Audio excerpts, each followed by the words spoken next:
Bulan Agustus 71 tahun silam dikenang oleh para penggemar Dinamo Kiev. Pertandingan maut atau The Death Match menjadi bagian dari sejarah tim Ukraina. The Death Match, misteri pertandingan yang berujung pembantaian mantan pemain Dinamo Kiev belum pernah terungkap jelas.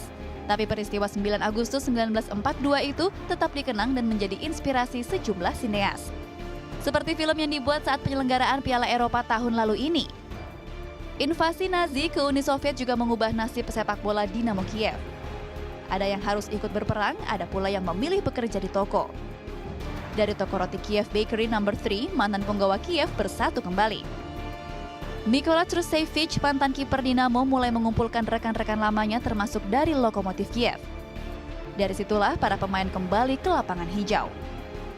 Mereka menamakan diri sebagai FC Start dengan formasi 8 mantan pemain Dinamo Kiev dan 3 pemain Lokomotif Kiev. 7 Juni 1942 menjadi pertandingan pertama FC Start. Hasil awal para pemain yang umumnya tak mendapat asupan gizi mengejutkan. Mereka menghajar RUK 7-2. Skor besar tercipta dari kubu FC Start. Euforia kemenangan Start mengkhawatirkan tentara Jerman akan munculnya patriotisme warga Ukraina. Pertandingan melawan Flakelv yang berakhir 5-1 untuk kemenangan FC Start dipaksa untuk diulang.